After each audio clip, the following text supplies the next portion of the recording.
Hey students, teachers, all my subscribers and my new guest. Welcome at Avenue English. I'm your English trainer, S. Tabassum Khan.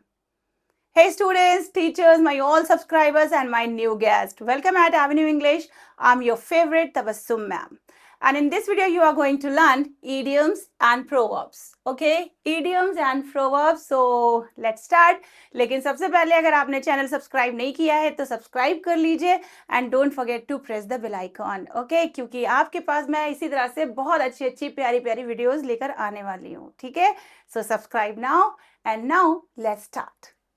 तो चलिए आज सीखते हैं Hindi to English proverbs and idioms. Okay, तो सबसे पहले हम बात करेंगे वो बात का पक्का है.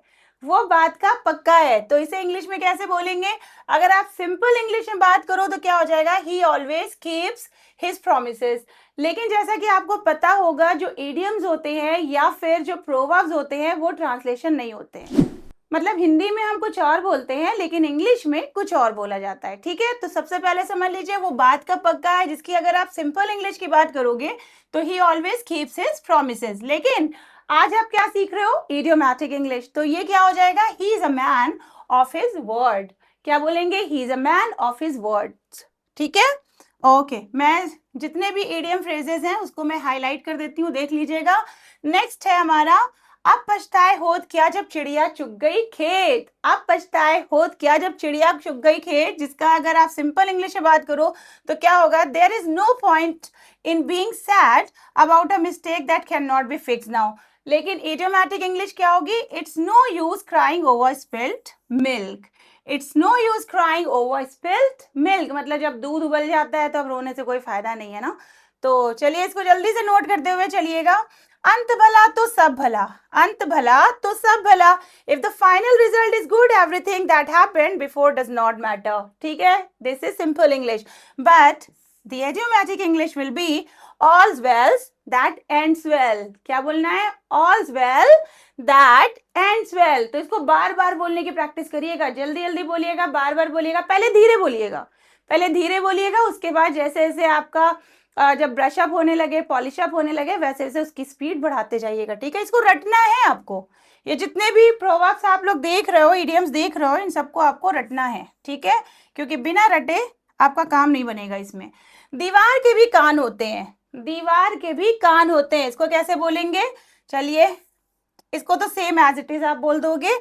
walls have ears. Okay, means you must be careful because someone might be secretly listening to your conversation. ये तब बोला जाता है जब हम लोग कोई सीक्रेट बात कर रहे होते हैं किसी से और हमें डर होता है कि कोई दूसरा सुन ना ले, तो तब वहां पे ऐसे कॉन्टेक्स्ट के लिए बोला जाता है दीवार के भी कान होते हैं. तो वहां पे आपको क्या बोलना है? walls have ears. तो चलिए अब हम लोग दूसरे प्रोवर्ब्स लेकर आते हैं एंड इडियम्स. यहाँ पे देखिए. तो मुफ्त की चीज हर किसी को अच्छी लगती है. ठीक है, so there is no such thing as a free lunch. There is no such thing as a free lunch. इसको नोट कर लीजिए.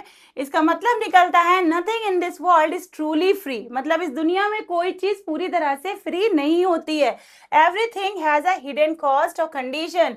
हर एक चीज की एक हिडन मतलब छुपी हुई कॉस्ट होती है और कंडीशन होती है. ठीक है, तो मुफ्त की चीज हर किसी को अच्छी लगती है. There is no such thing as a free lunch. Okay, next है हमारा वो खुशी से सातवें आसमान पर है. वो खुशी से सातवें आसमान पर है तो क्या हो जाएगा? He is on cloud 9. He is on cloud 9. इसको रट लीजिएगा. He is extremely happy and joyful. जब कोई बहुत ही ज्यादा खुश हो, मतलब खुशी के मारे फूले नहीं समान रहा है, सातवें आसमान में पहुंचा जा रहा है, तो ऐसी जगहों पे ऐसे सिचुएशन में आपको बोलना है he is on cloud 9. Okay, next है हमारा. नेक्स्ट देख लीजिए आप जल्दी से. हाँ, परीक्षा पास करना मेरे लिए बाएं हाथ का खेल है. परीक्षा पास करना मेरे लिए बाएं हाथ का खेल है तो इसको इंग्लिश में कैसे बोलेंगे? Passing the exam is a piece of cake for me. Piece of cake का मतलब होता है इजी. ठीक है, वेरी इजी. तो आप इस इडियम को नोट कर लीजिएगा. ये मैंने सेंटेंस में यूज किया हुआ है. परीक्षा पास करना मेरे लिए बाएं हाथ का खेल होता है तो पीस ऑफ केक आप अपने सेंटेंस में सेंटेंस के अकॉर्डिंग इसको यूज कर सकते हैं. ठीक है, एज टेंस. एंड मैं इस नौकरी को पाने के लिए एड़ी चोटी का जोर लगा दूंगा. बहुत अच्छा इडियम है ये. तो देखिए, मैं इस नौकरी को पाने के लिए एड़ी चोटी का जोर लगा दूंगा तो इसका मतलब क्या हो जाएगा? आई विल मूव क्या है भाई, आप जाओ। हाँ, I will move heaven and earth to get this job. I will move heaven and earth to get this job. इसका मतलब ये हुआ I will make every possible effort to get this job, मतलब मैं हर मुमकिन प्रयास लगा दूंगा इस जॉब को पाने के लिए। लेकिन आपको क्या बोलना है इडियोमैटिक इंग्लिश में, I will move heaven and earth to get this job. Okay, clear? तो एड़ी चोटी का जोर लगाना, इसके लिए आप यूज कर सकते हैं move heaven and earth. Okay, थोड़ा सा दूसरा कलर में कर दूं इसका, move heaven and earth. Alright, and use it as your tense. Now next क्या है हमारा? हाँ, तो आसमान से गिरा खजूर में अटका। आसमान से गिरा खजूर में अटका, इसका मतलब क्या है? Moving from a bad situation to an even worse one. मतलब एक बुरी कंडीशन से, स्थिति से निकले और उससे भी बड़ी मुसीबत में फंस गए। तो ऐसी जगहों पे हम लोग बोलते हैं आसमान से गिरा खजूर में अटका। तो इसका इंग्लिश में क्या मतलब निकलेगा? इडियोमैटिक इंग्लिश में क्या होगा? Out of the frying pan into the fire. क्या बोलना है? Out of the frying pan into the fire. Next है हमारा डूबते को तिनके का सहारा। डूबते को तिनके का सहारा मतलब ये कि a desperate person will take any small chance of help. मतलब जब कोई निराश हो जाता है तो उसे छोटा से छोटा अगर मौका मिलता है हेल्प का तो वो उसको जाने नहीं देता, उसको ले लेता है।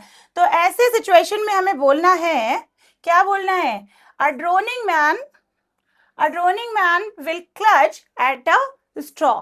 देखो यहाँ पे ये स्ट्रॉ पकड़कर, मतलब डूब रहे थे, इन्होंने स्ट्रॉ पकड़ा और ये बच गए, मतलब उसको सहारा मिल गया। A drowning man will clutch at a straw, यहाँ पे सेम मीनिंग इसकी बन गई है, कहीं कहीं पे सेम मीनिंग बनती है, ठीक है, ध्यान रखिएगा।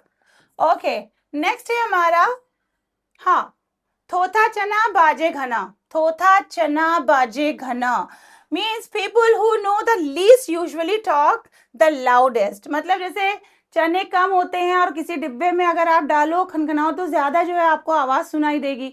लेकिन अगर उसी कंटेनर या डिब्बे को पूरी तरह से चने से भर दो तो उसकी आवाज नहीं आती है ना। तो ऐसी जगहों पे जब हम लोग कुछ ऐसे लोगों को देखते हैं जो बहुत ज्यादा शो ऑफ कर रहे होते हैं, बहुत ज्यादा फ्लेक्स कर रहे होते हैं, तो ऐसे सिचुएशन में हम लोग बोलते हैं थोथा चना बाजे घना, ठीक है। Means an empty vessel makes much noise. An empty vessel, vessel किसको कहते हैं? सुराही को कहते हैं। तो an empty vessel makes much noise मतलब जो खाली सुराही होती है उसमें शोर ज्यादा होता है, ठीक है। नाउ नेक्स्ट, नाम बड़े और दर्शन छोटे। नाम बड़े और दर्शन छोटे, अ लॉट ऑफ टॉक और hype for every little actual result. मतलब जब कभी कभी ऐसा होता है ना, जब छोटी छोटी चीजें होती हैं लेकिन लोग उस पर इतनी लंबी चौड़ी बातें करते हैं और बाद में पता चलता है ऐसा है नहीं, है ना। तो वहां पे ऐसे सिचुएशन में लोग बोलते हैं नाम बड़े और दर्शन छोटे, मतलब बोल तो रहते बहुत कुछ लेकिन है कुछ नहीं। तो great cry and little wool. Great cry and little wool, main आपका जो हाईलाइट मैंने किया है वही आपके मेन इडियोमैटिक एक्सप्रेशंस हैं, इसको रटना है आपको, क्योंकि बहुत सारे जो हमारे इडियम्स होते हैं, प्रोवर्ब्स होते हैं, वो ट्रांसलेट नहीं होते हैं, ठीक है। तो जल्दी से इसको नोट कर लीजिए, great cry and little wool. Okay, और नेक्स्ट, अब हम लोग नेक्स्ट पे आते हैं, इसको हम लोग साइड कर देते हैं। नेक्स्ट हमारा क्या है? नेक्स्ट हमारा है, वो बात बात पर आग बबूला हो जाता है। वो बात बात पर आग बबूला हो जाता है मीन्स छोटी छोटी बात पर उसे गुस्सा आ जाता है, ठीक है। So he gets very angry very quickly over small things, मतलब छोटी छोटी बात पर उसको बहुत गुस्सा आ जाता है। इसको इंग्लिश में कैसे बोलेंगे? जल्दी से नोट कर लीजिए, he flies off the handle at the drop of a hat.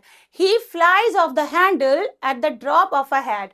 अच्छा, इसको याद कैसे करेंगे? याद आपको हाफ हाफ पार्ट करके इसको याद कर लेना है, ठीक है। जैसे कि he flies off the handle, he flies off the handle, पहले इतना पढ़ लेना, उसके बाद at the drop of a hat, at the drop of a hat, at the drop, at the drop, at the drop of a hat, है ना, इस तरह से। तो फिर एक बार जब आपका सेट हो जाए टंग, तो फिर आप क्या करोगे? he flies off the handle at the top of a hat, he flies off the handle at the top of a hat।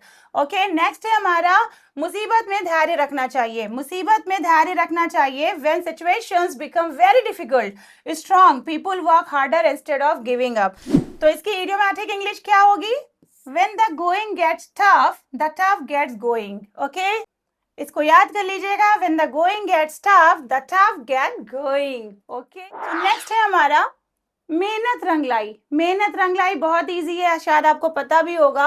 Hard work paid of. ठीक है, क्या होगा इसका मतलब? Hard work paid of means the hard work brought a successful result.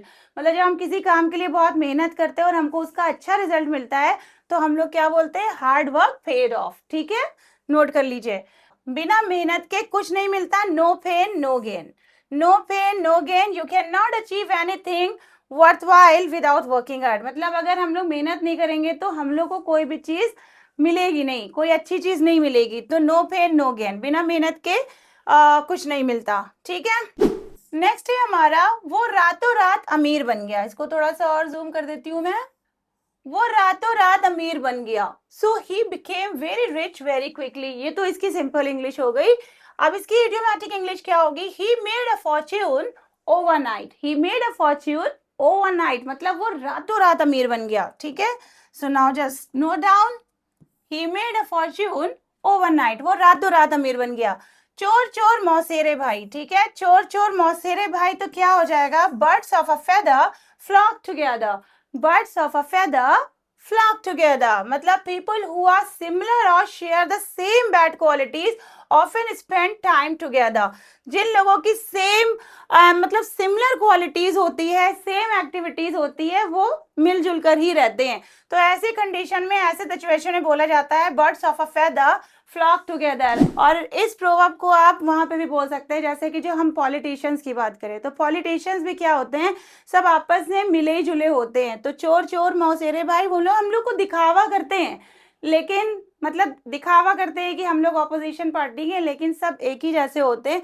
तो ऐसे context में भी आप बोल सकते हैं birds of a feather flock together. ठीक है, birds of a feather flock together. Next है हमारा नाच न जाने आंगन टेढ़ा. ठीक है, नाच न जाने आंगन टेढ़ा. Someone who lakhs skill blames things for their failure. मतलब अगर किसी के अंदर कोई स्किल नहीं होती है, वो कोई काम करता है और उसे नहीं कर पाता है, तो वो दूसरी चीजों पे इल्जाम लगाने लगता है. ऐसा हो गया था तो ऐसा हो गया था, मैं इसलिए नहीं कर पाया या मैं इसलिए नहीं कर पाई. तो यहाँ पे इस तरह के सिचुएशन में बोला जाता है नाच न जाने आंगन टेढ़ा, जिसको हम इंग्लिश में बोलेंगे, मीन्स इडियोमैटिक इंग्लिश में बोलेंगे a bad workman blames his tool.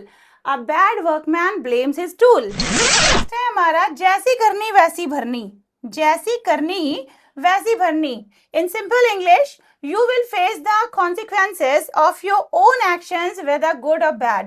मतलब अगर आप अच्छा काम करोगे तो आपका रिजल्ट अच्छा होगा, और अगर आप बुरा काम करोगे तो आपका जो रिजल्ट होगा वो बुरा होगा. कॉन्सिक्वेंसेज मीन क्या होता है? नतीजा, रिजल्ट्स. ओके, तो यहाँ पे हम बात कर रहे हैं जैसी करनी वैसी भरनी. तो इसके लिए हम इडियोमैटिक इंग्लिश बोलेंगे as you sow so shall you reap. As you sow so shall you reap. तो इसका मतलब क्या निकलता है? As you sow so shall you reap. मतलब जैसा आप बोगे वैसा आप काटोगे. चाहे अच्छा बोगे तो अच्छा मिलेगा, बुरा बोगे तो बुरा मिलेगा. ठीक है, इन हिंदी जैसी करनी वैसी भरनी. क्लियर? यहाँ तक आपके हो गए 20 idioms and proverbs. Okay, total आपके कितने हो गए? 20. तो इसको जल्दी से नोट कर लीजिए, बहुत अच्छे से स्टडी करिए, इसको रटिए, क्योंकि जो प्रोवर्ब्स होते हैं, जो इडियम्स होते हैं, वो हमें रटना है क्योंकि इसका ट्रांसलेशन होता नहीं है. तो आप कब तक इसका ट्रांसलेशन करते रहोगे, और मेमोरी के लिए हमें उसको रटना पड़ेगा. तो बहुत सारी चीजें इंग्लिश में होती हैं जिसको हमें रटना पड़ता है. रटने से भी इंग्लिश आती है कहीं कहीं पे. ठीक है, ये नहीं कि दिमाग में भर लिया कि रटने से इंग्लिश नहीं आती है. आती है, कुछ जगहों पे आती है, जैसे कि फ्रेजेस, इडियम्स एंड प्रोवर्ब्स. जब तक आप फ्रेजेस याद नहीं करोगे, रटोगे नहीं, तब तक आप अपने इंग्लिश में फ्लॉलेस इंग्लिश मतलब बना ही नहीं सकते हो. ठीक है, अगर आपको अपनी इंग्लिश को फ्लॉलेस बनाना है तो कुछ जो फ्रेजेस होते हैं, जो एक साथ कॉन्वर्सेशनल एक्सप्रेशंस होते हैं, वो सब आप उसको रटिए.